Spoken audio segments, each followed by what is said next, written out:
com a igreja nesse período, né?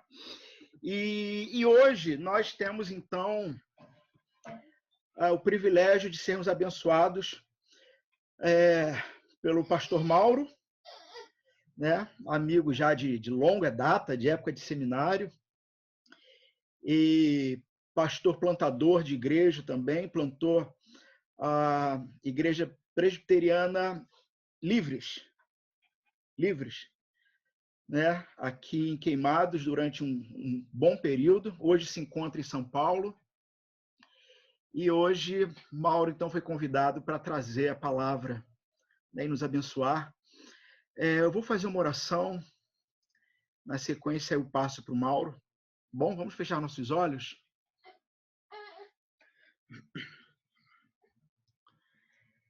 Senhor, Tu és o Deus que é digno de louvor e de adoração, único em toda a existência, o único o qual nós temos confiança e devemos olhar e caminhar na Tua direção. Senhor, não temos nenhum outro caminho, nenhuma outra possibilidade que não seja o próprio Senhor. E é por conta disso que estamos aqui reunidos, porque é num momento como esse em que temos o privilégio de ouvirmos a Tua palavra sendo aberta, sendo explicada e chegando aos nossos corações por intermédio do Teu Santo Espírito. Por isso eu te peço, Senhor, que o Senhor use o pastor Mauro como esse instrumento para que o Teu Espírito molde a cada um de nós a partir das perspectivas das Tuas eternas verdades, da Tua palavra. Que venhamos a ser transformados em nome do Senhor Jesus. Amém. Amém. Obrigado, Alain, pelo convite, pela essa oportunidade grandiosa de poder ser canal de bênção para a vida desses irmãos que foram chamados por Deus para poder plantar a Igreja Presbiteriana Esperança em Nova Iguaçu. Vocês estão me ouvindo bem? Todo mundo está ouvindo bem? Tá dando para ouvir? Precisa falar mais alto? Estou vendo alguns irmãos aqui. Tudo ok, né? Então, vamos ler a palavra e meditar sobre ela.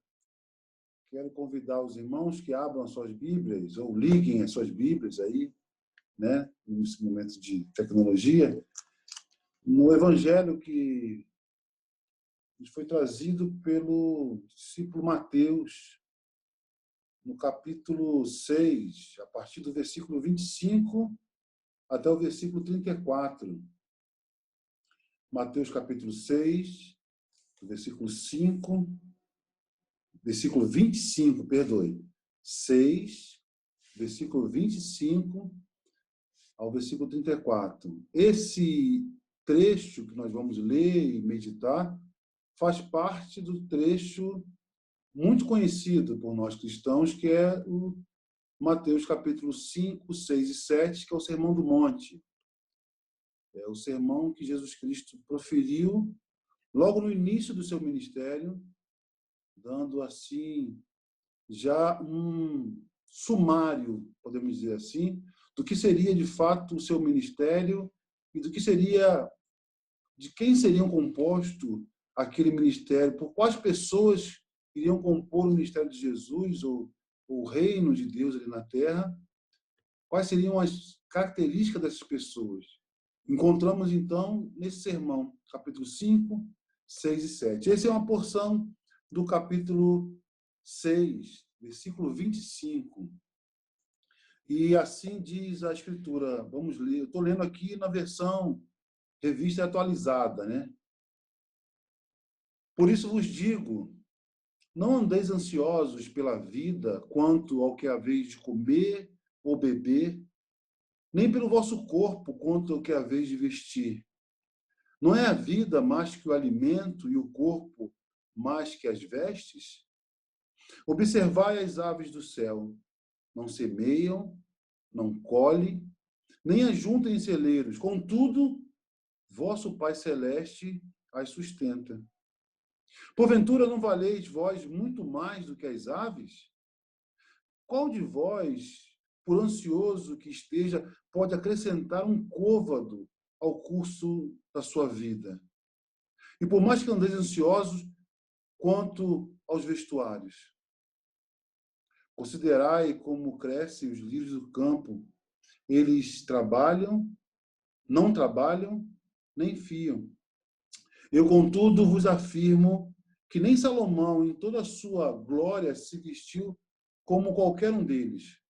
Ora, se Deus veste assim as ervas do campo, que hoje existe e amanhã é lançada no forno, quanto mais vós outros, homens de pequena fé, portanto, não vos inquieteis, dizendo, que comeremos, que beberemos, ou com que nos vestiremos?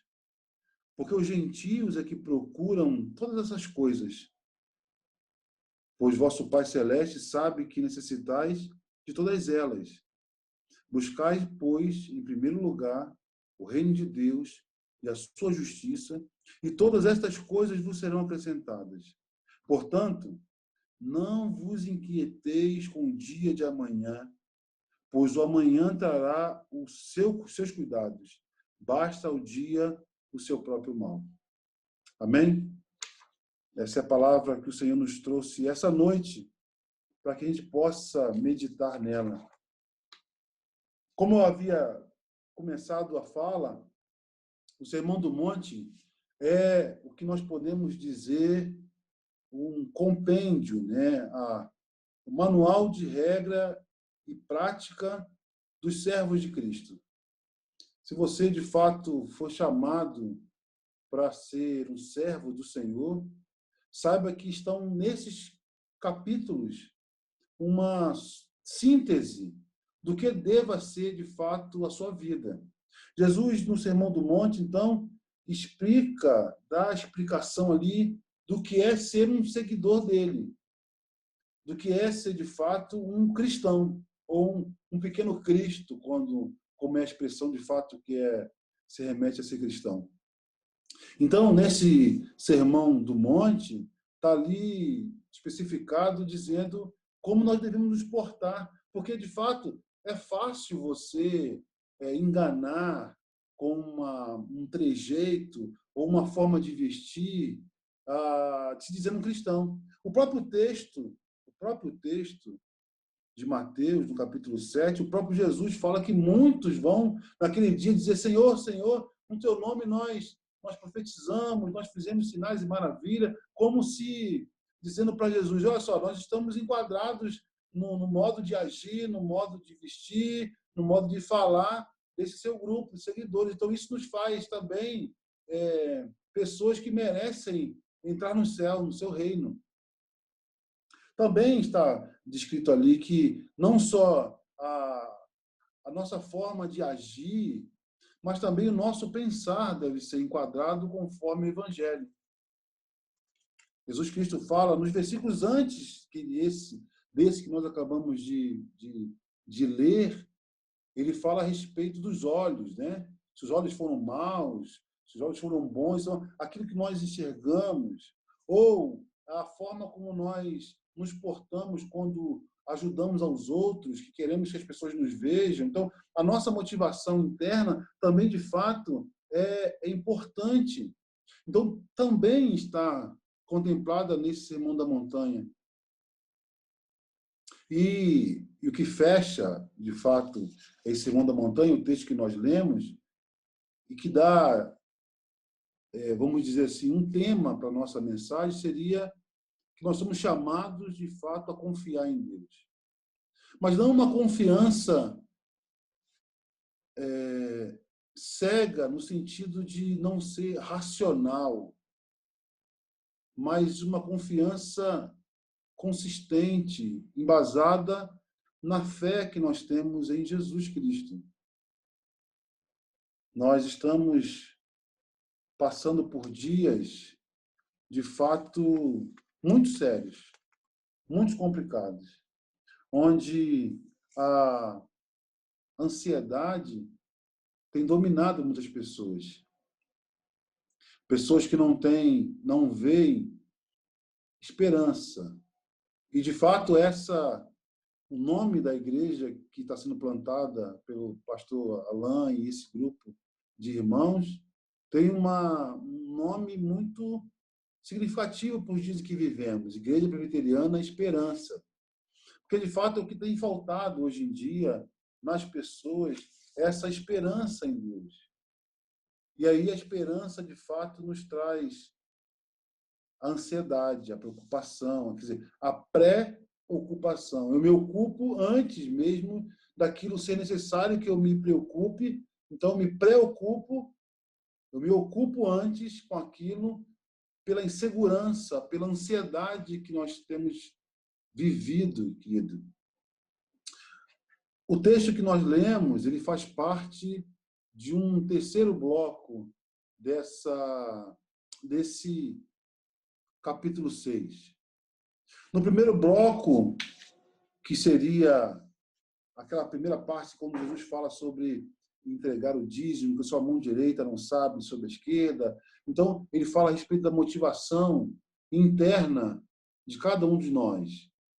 E a partir, então, do versículo 19, que nós não lemos, Jesus Cristo dá-nos alguns ensinamentos. Ele nos ensina que a nossa dedicação deve ser, então, voltada às riquezas e às coisas do céu. Quando ele fala que nós não devemos ajuntar tesouro, acumular tesouro. A partir do versículo 19 ao versículo 24. Se você estiver com a tua Bíblia aberta, você pode passar o olho aí e ver isso. Que ali para o versículo 22, então, Jesus Cristo ensina que os nossos olhos, de fato, determina a espécie de como nós somos. Os nossos olhos, se o que nós estamos vendo, o que nós estamos mostrando para nós e trazendo isso para dentro de nós, são coisas boas, são coisas que fazem com que nós cresçamos espiritualmente. Os nossos olhos são bons e aí olhamos para as coisas boas e trazemos as coisas boas para dentro de nós. Mas também nesses versículos iniciais, esses 6 versículos iniciais desse terceiro bloco, Jesus também nos ensina que nós devemos nos submeter e servir só a Ele. Quando ele fala que nós não devemos fazer essa divisão entre servir a Deus e servir a riqueza. Então ele fala sobre acúmulo de riqueza, ele fala sobre os nossos olhos, ele fala sobre o fato de nós não servirmos a riqueza.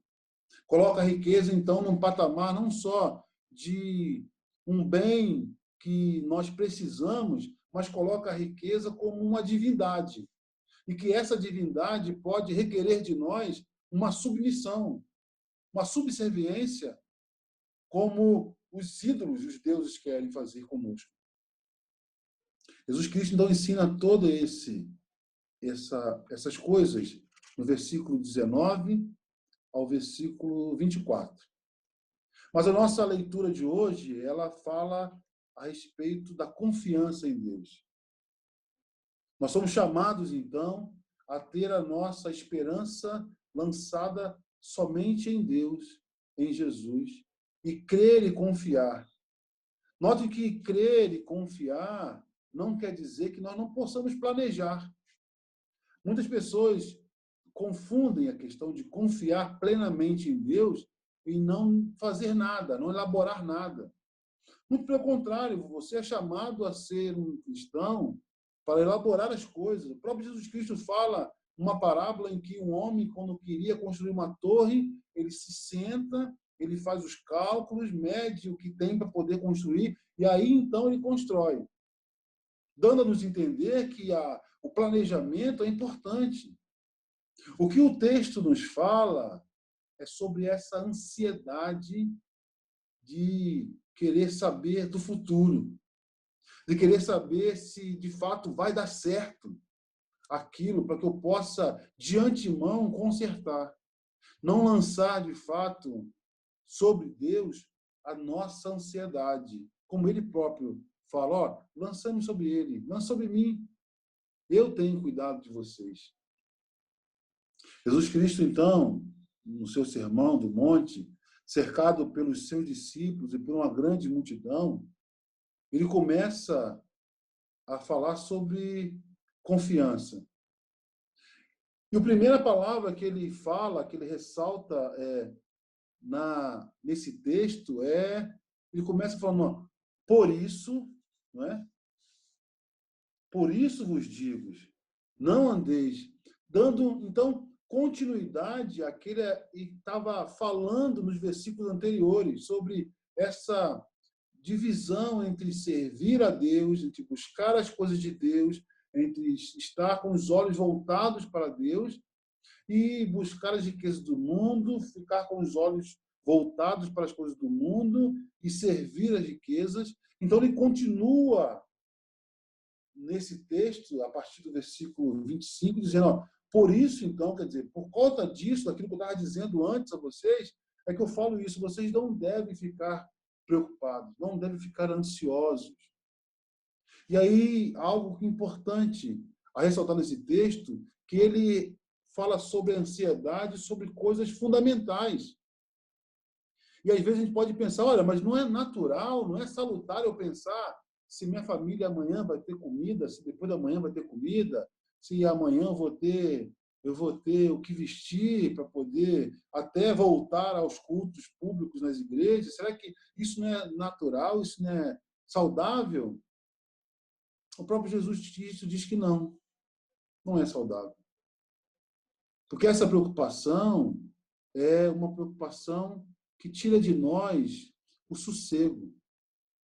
Voltando a falar sobre a questão da ansiedade, há uma pesquisa que foi feita agora recente em Belém do Pará, que está crescendo assustadoramente o número de pessoas com depressão e ansiedade por conta da quarentena e por conta desse vírus que está assolando na epidemia no Brasil e no mundo. Hoje, eu vi a estatística que nós temos mais de 22 mil mortos, né? Apesar de termos tido mais de 150 mil pessoas curadas de coronavírus, mas tivemos, num período de 2 meses, mais de 22 mil mortes. Então fica aquela incerteza, será que eu serei o próximo? Será que ao sair e pegar uma condução eu vou voltar e em poucas semanas, em poucos dias, como sábado, ficamos sabendo aqui de 2 pastores aí no Rio de Janeiro em Queimados que morreram em cerca de poucos dias, menos de uma semana, internados e foram mortos. Então, essa preocupação, essa ansiedade que gera essa quarentena é algo que está fazendo mal. E aí há sintomas e sinais que aparecem como taquicardia, falta de ar, febre. Isso somatiza no corpo. O que vem do pensamento, o que sai do coração como uma preocupação, talvez para alguns natural, passa a ser transferida para o corpo. E aí tem pessoas tendo sintomas de sendo infectados por coronavírus, por Covid-19, mas que quando fazem exames não tem contaminação nenhuma, não tem sintoma nenhum. Tem os sinais, tem os sintomas, mas não tem o vírus. Essa foi uma pesquisa que fizeram. Então, essa preocupação, por pequena que possa ser, menor que possa ser, ela traz prejuízo. E isso não foi a pesquisa feita pela Universidade de Belém do Pará que descobriu. O Jesus Cristo, no primeiro século, já disse isso aqui, no Sermão da Montanha: não se preocupe, não fique ansioso com o que você vai comer, com o que você vai vestir, com o que você vai beber. E aí, nós somos chamados a confiar em Deus, nesse Deus que nos dá o sustento diário, o sustento de cada dia. Se nós olharmos para o povo de Deus, num período tão mais problemático como vivemos hoje, que era um povo de diversas famílias, milhares de pessoas vivendo num deserto, sem água para lavar a mão, sem sabão para lavar a mão. E o povo de Deus fez ali, criou ali Moisés, através da iluminação de Deus, um plano de sanitário dos melhores já desenvolvidos sobre as mulheres quando estavam no período menstruais, o que podia comer, o que não podia comer.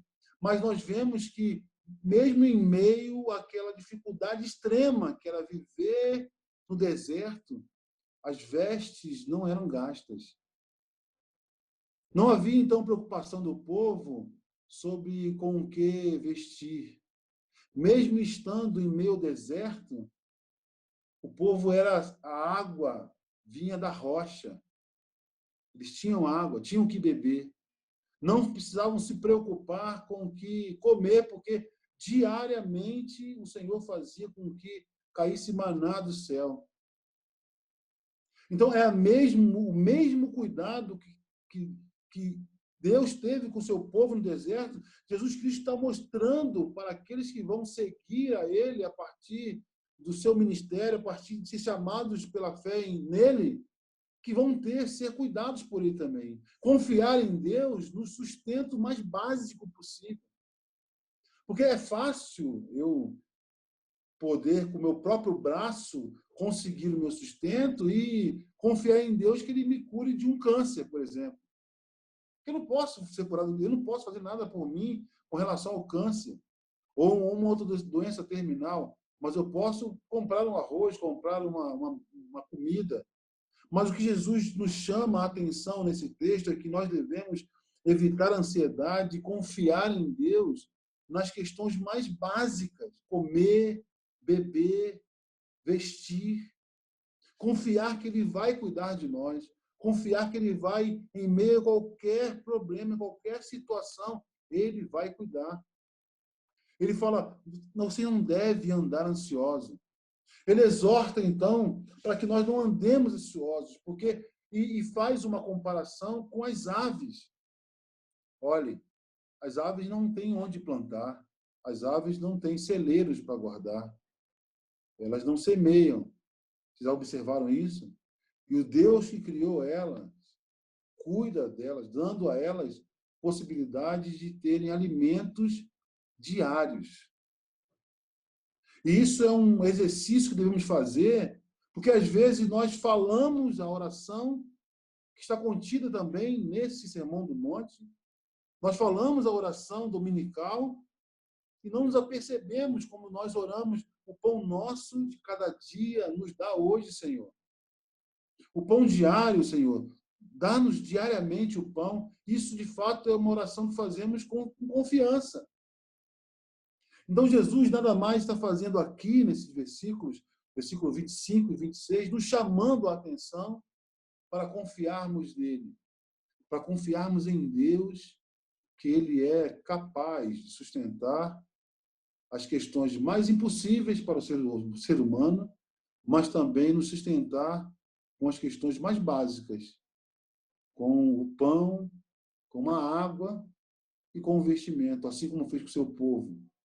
Mas não só isso, quando nós olhamos para o versículo 27, Jesus Cristo faz uma pergunta: qual de vocês, por mais ansioso que esteja, pode acrescentar um côvado à sua altura, ao curso da sua vida?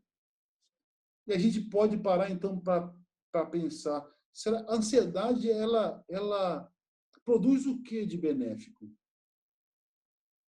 Alguém pode pensar, não precisa responder, pode pensar sobre isso. O que de benéfico a ansiedade nos traz? Ela produz o que em nós?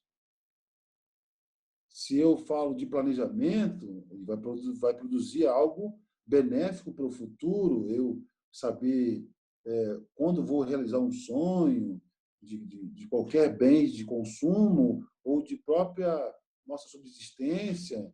Mas planejar é uma coisa, mas a ansiedade, a preocupação desnecessária, ela faz o que conosco? O que de benéfico traz?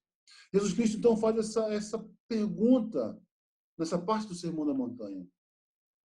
A busca pelas coisas fundamentais A ansiedade em buscar isso traz algum benefício? Não. E ele fala, vocês não têm condição de acrescentar mais um dia na sua existência, não tem condição de fazer aqueles que são mais baixos, estatura mais baixa, ficar mais alto.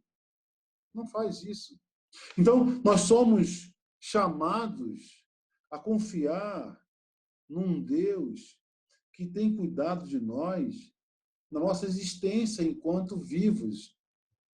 Eu ontem conversava com meu filho a respeito de genética e clonagem, conversando sobre isso, falando sobre desenho animado, algumas coisas, e sobre isso. E eu falei para ele assim, olha, um corpo humano, com todos os órgãos em funcionamento, se o homem pudesse criar um corpo humano, como nós vemos, por exemplo, no filme Matrix, ou outros filmes que tem as pessoas criando corpos humanos e crescendo naqueles vidros, né, tubulares de vidro, assim, aquilo não é vida, porque um corpo com tudo funcionando não quer dizer que tenha vida, porque a vida ela procede de Deus. É Deus, de fato, que dá a vida. A vida, então, não é um acumulado de órgãos, mesmo sendo organizados ali, coração, dentro de um corpo humano, e aí você pode dizer, aqui tem vida. Não.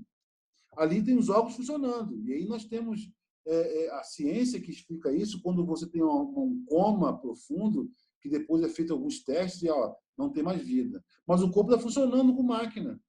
O corpo funciona, o cérebro funciona, tem atividades elétricas, o pulmão está inflando e desinflando com o aspirador mecânico, entendeu? Os rins estão funcionando ali, sendo ajudado por uma máquina de hemodiálise. Então você tem um corpo, mas você não tem vida.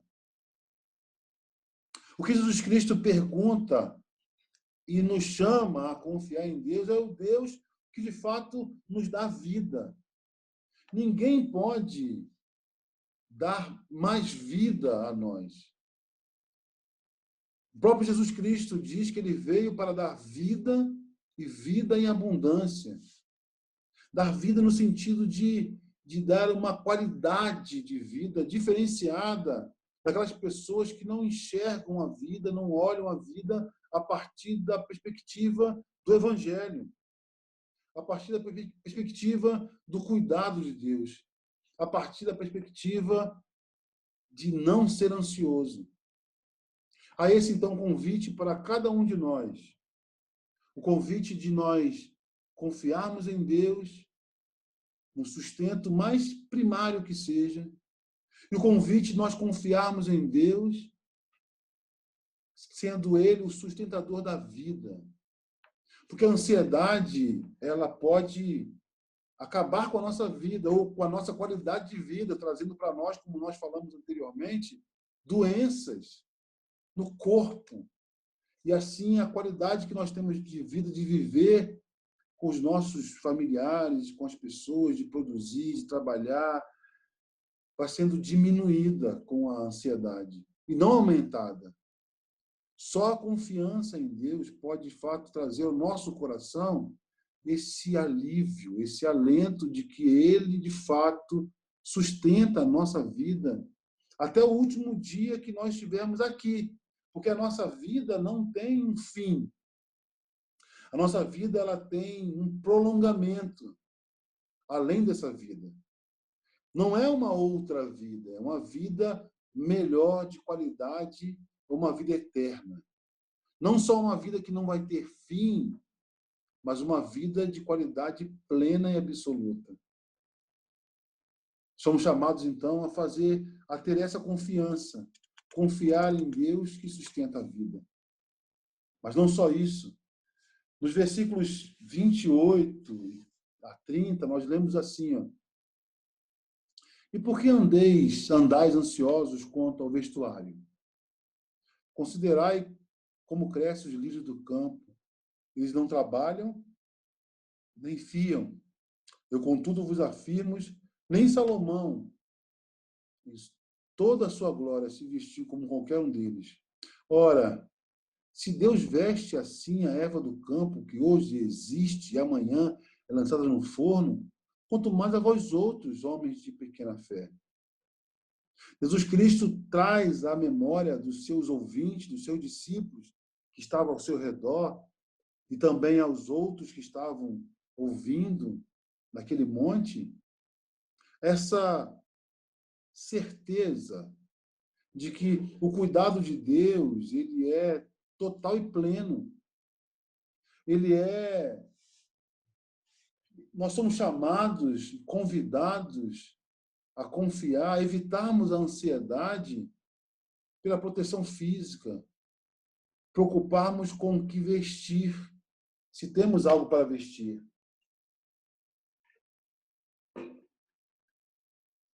A vestimenta enquanto a proteção, né? A proteção externa do corpo, quanto ao frio, quanto à abrasividade em alguns lugares, você se ralar aqui e ali.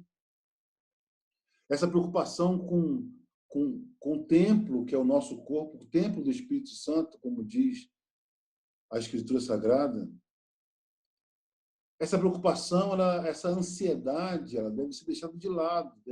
Devemos, então, confiar em um Deus que cuida dos menores seres, ou dos seres, podemos dizer assim, com um significado simples. Não vou dizer aqui que a flor não tenha importância. Caiu algo aqui no chão. Mas eu digo que ela tem a sua importância simples, para embelezar, para fazer ornamentos, jardins, mas ela vive uma semana, 2 semanas. Tem flores que ficam um ano, tem plantas que demoram um ano para florir, como a orquídea, né? As flores de ano em ano. Mas quando ela desabrocha, você vê que há uma variedade enorme de cores, de nuância, uma beleza que você não consegue encontrar em tecidos dos mais finos e caros que possam existir, seda e tudo mais. A beleza, a sensibilidade que são as pétalas das flores.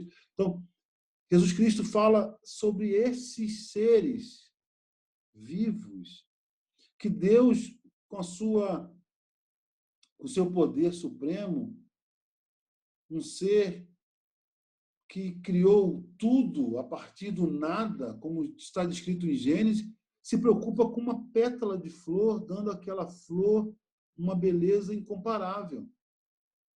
O próprio Jesus, no texto que nós lemos, fala que nem Salomão, que foi um dos homens mais ricos, mais sábios que houve na face da terra, pôde se vestir com tão grande beleza quanto as ervas do campo que hoje estão vivas e daqui a um tempo são mortas.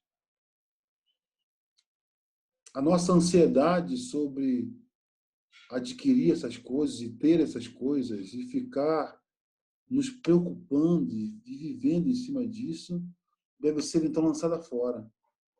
Lançada fora e nos lançarmos nos braços de Jesus Cristo. Somos convidados a confiar em Deus, a um Deus que nos protege.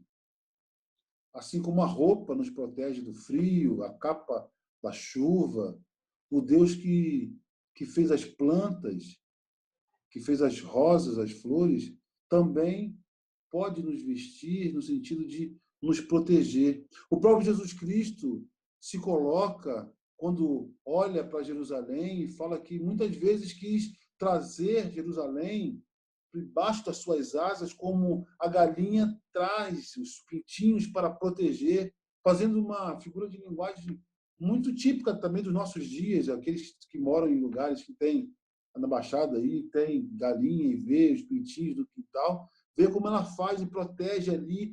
E, de fato, se você quiser pegar um pintinho debaixo das asas da galinha, você vai levar uma bicada. Vai levar uma bicada. A proteção, ela não é só no sentido de estar ali protegendo das coisas que vêm e aquecendo e cuidando, mas também de coisas que possam vir de fora e agredir. Deus, então, é o Deus que nos protege, que cuida de nós, que nos chama, Jesus Cristo nos chama para que a nossa ansiedade quanto à nossa proteção física, quanto à preocupação do que temos que vestir, nos proteger, também deve ser lançada fora. E assim confiarmos nele, confiarmos em Deus. Nos versículos 31 e 32, eu gosto de separar, sempre voltar aos versículos para que a gente possa meditar sobre o texto bíblico. Fala assim: portanto, não vos inquieteis dizendo que comeremos, que beberemos, ou com que nos vestiremos. Porque os gentios é que procuram todas essas coisas. Pois vosso Pai Celeste sabe que necessitais de todas elas. É um chamado a confiar e nas questões mais sólidas. Então, ele aqui, ele mais uma vez repete a questão do comer, do beber, do vestir, dando então essa repetição a essas questões, uma ênfase importante sobre a confiança absoluta e uma confiança sólida nessas coisas. Ele começa esse segmento do texto falando sobre isso, comer, beber e vestir, e mais uma vez ele lança aqui, de novo, olha, vocês estão preocupados com isso, com beber, com comer e com vestir? Eu vou falar uma coisa para vocês. O Pai Celeste, ele sabe o que vocês precisam. Às vezes nós ficamos ansiosos e até preocupados com todas essas coisas. Jesus Cristo, então, reafirma mais uma vez que essa nossa ansiedade deve ser deixada de lado.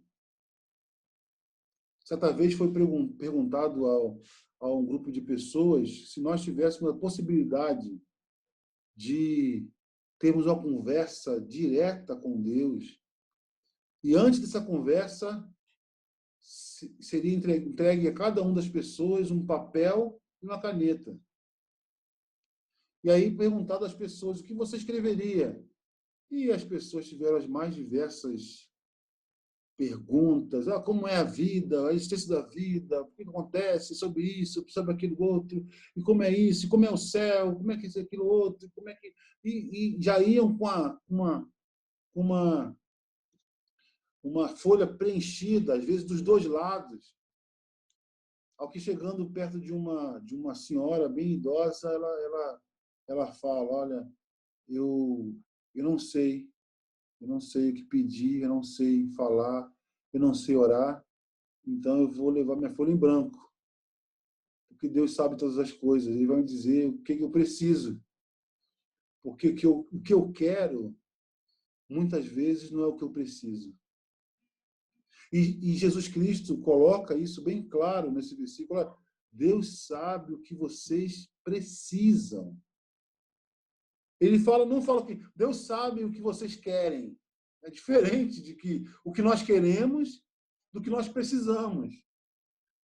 E Jesus Cristo, então, traz essa frase, encerrando, então, esse fecho, para que, de fato, a ansiedade seja tirada do nosso coração, da nossa mente. Olha, Deus sabe o que vocês precisam. Então, no tempo certo, no momento certo, você vai ter o que você precisa. O que acontece é que, muitas vezes, nós queremos ir até Deus com uma lista já pronta. Uma lista preenchida. Ó, Senhor, eu quero isso, eu quero saber disso, eu preciso disso, não tenho isso. E chega para Deus e apresenta a lista de 10 itens, de 20, de 50, dos dois lados da página preenchido, quando, na verdade, como diz a história, que não é texto bíblico, é uma história simplesmente, nós devíamos chegar ao Senhor com uma folha em branco e falar: Senhor, o que eu preciso? Talvez, após essa conversa, nessa história, nós saiamos com a folha em branco, porque não é necessário que nós saibamos isso como uma forma de, talvez, nos preocuparmos com isso. Ficarmos ansiosos quando aquilo que Deus nos falou que vai nos dar vai acontecer. Então, talvez nós possamos, nessa história, chegar a essa conversa e sair dessa conversa com a folha em branco.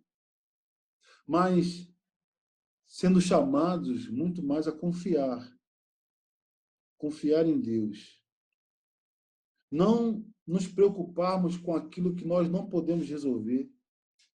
Deixarmos com Ele essa decisão. Deixarmos com Ele todas as circunstâncias da vida. E Ele, de fato, vai agir em nossa vida da forma que Ele quer agir, porque nós somos seus filhos. E a própria Escritura diz que Deus nos ama como filhos, não como seres de barro, falantes e andantes. Nós somos criados à sua imagem e semelhança. No texto em que nós lemos,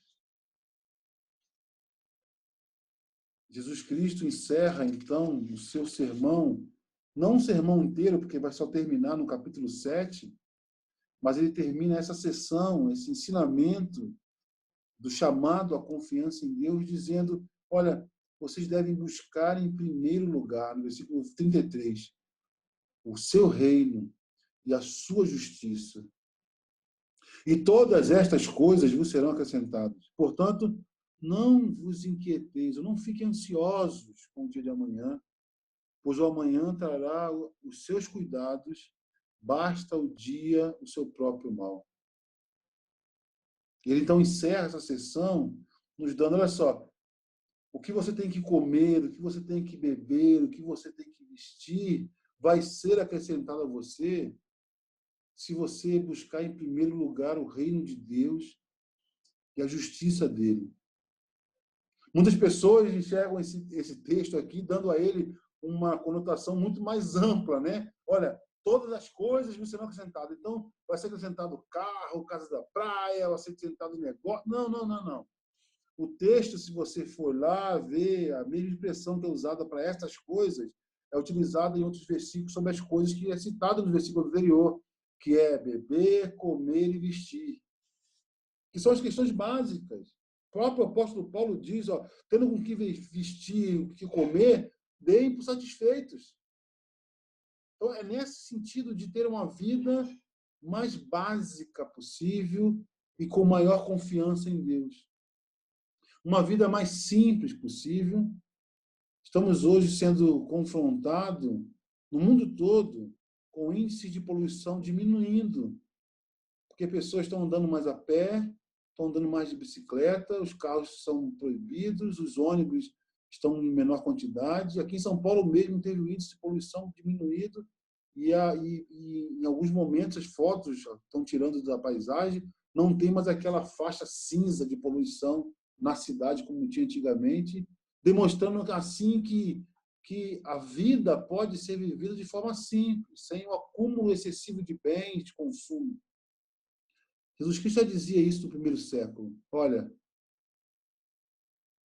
busquem a Jesus, busquem o reino de Deus, confiem nele.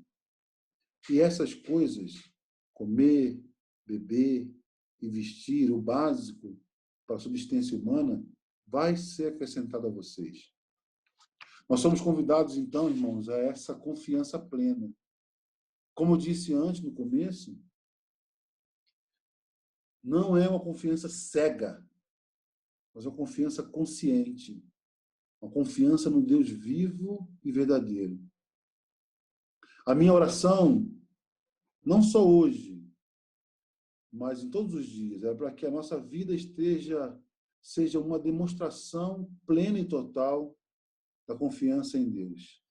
E que Deus nos abençoe, rica e abundantemente. Amém.